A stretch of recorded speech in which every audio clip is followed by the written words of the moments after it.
Boa tarde, meu nome é Agnes e vou apresentar um trabalho sobre desenvolvimento e avaliação de água oleosa modelo para a determinação do TOG. Começo falando um pouco sobre a recuperação do petróleo, já que é nesse processo que a água oleosa é gerada. Existem três tipos de recuperação. Na primária, o óleo é extraído por condições naturais do reservatório, como mostra a primeira figura. Na secundária, é preciso fazer a injeção de algum fluido. Na figura, mostra a injeção de água, porém pode ser feita de gás também.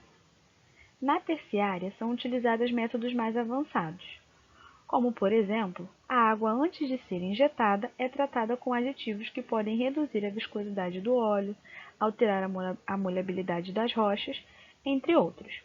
Na imagem, se tem a injeção de micro-organismos.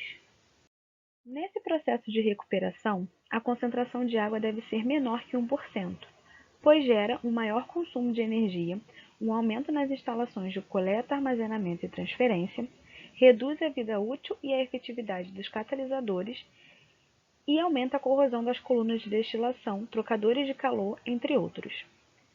A água produzida é uma mistura de compostos orgânicos e inorgânicos, como óleos minerais e gases dissolvidos, sólidos produzidos, compostos químicos utilizados na produção, entre outros que variam de acordo com o tipo e a idade do reservatório.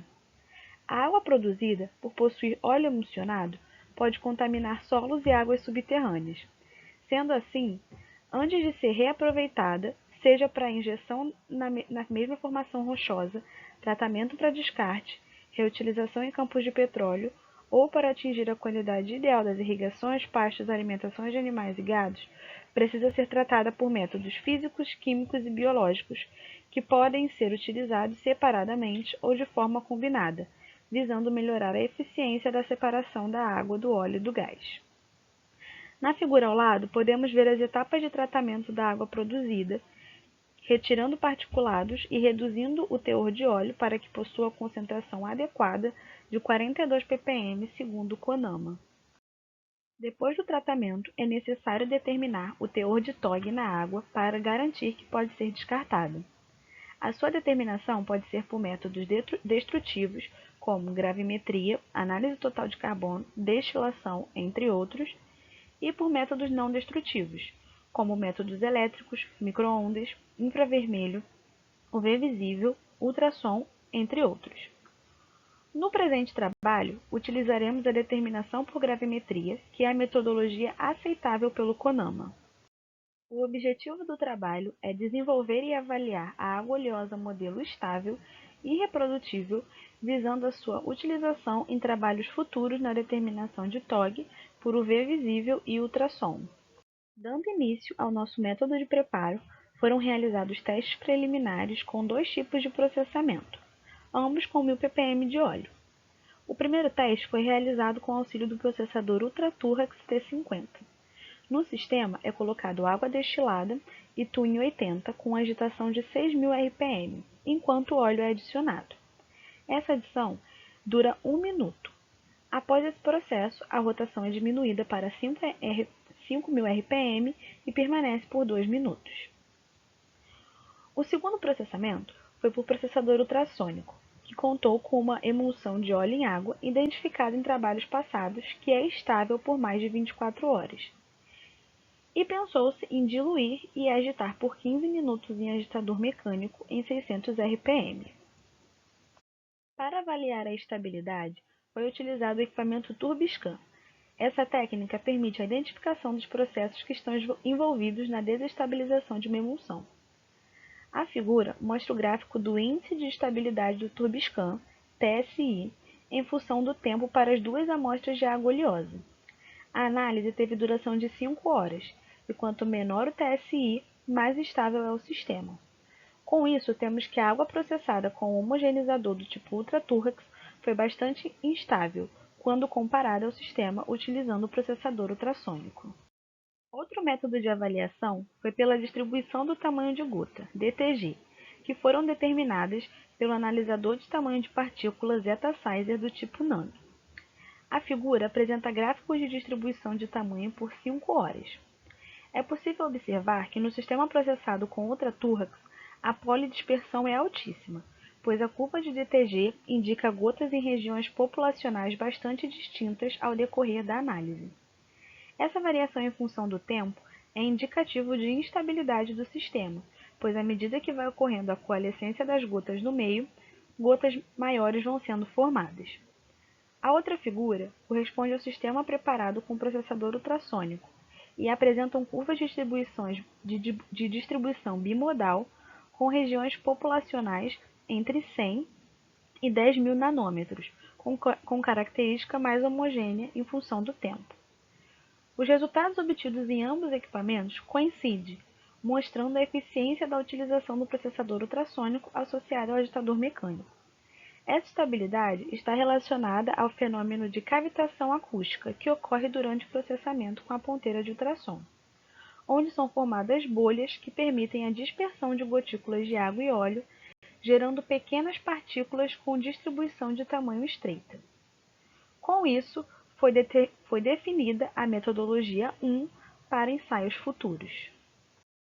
Após definir a metodologia por processador ultrassônico, foi colocado em dúvida se o teor de tensoativo não afetaria o meio, visto que ao diluir a emulsão, assim como a concentração de óleo, a concentração de tensoativo também diminuiria. Sendo assim, foram propostas duas metodologias.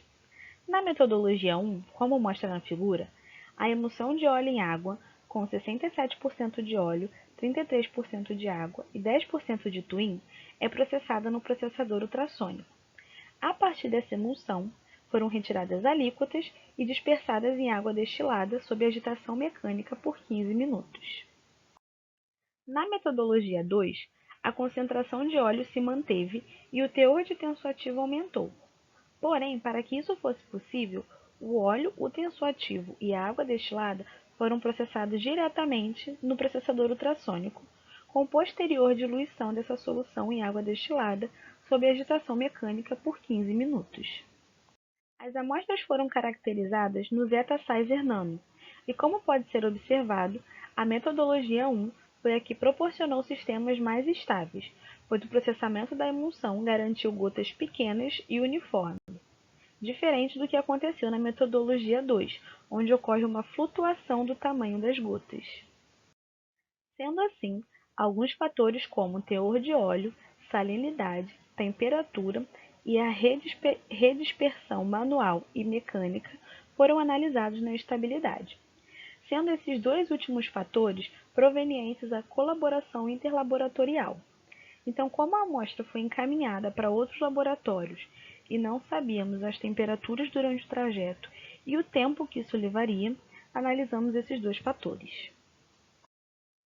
O teor de óleo foi variado em 15, 50, 100, 250, 500, 750 e 1000 ppm. A salinidade foi variada em 35.000, 55.000, 140.000 e 220.000. A temperatura foi de 55 graus Celsius, mas o tempo de exposição variou em 15 horas e 24 horas. Avaliando os resultados obtidos pelo Zeta Sizer Nano, o perfil de DTG permaneceu o mesmo. Na temperatura, aumentou um pouco a DTG, mas nada que afetasse de fato a estabilidade do sistema, garantindo assim uma longa estabilidade das águas produzidas. Como já foi dito, as amostras foram enviadas a outros laboratórios, e não sabíamos quanto tempo isso levaria e se a água oleosa poderia desestabilizar durante esse processo.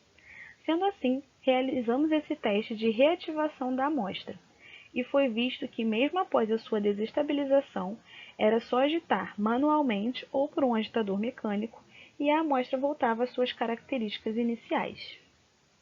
Para determinar o TOG, como já foi dito, foi realizado o método gravimétrico.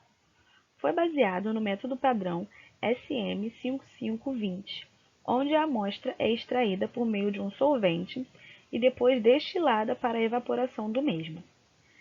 Mesmo sendo o método aceitável pelo CONAMA, apresenta muitos erros de quantificação, pois além de perder hidrocarbonetos mais leves durante a evaporação do solvente, no caso da nossa amostra,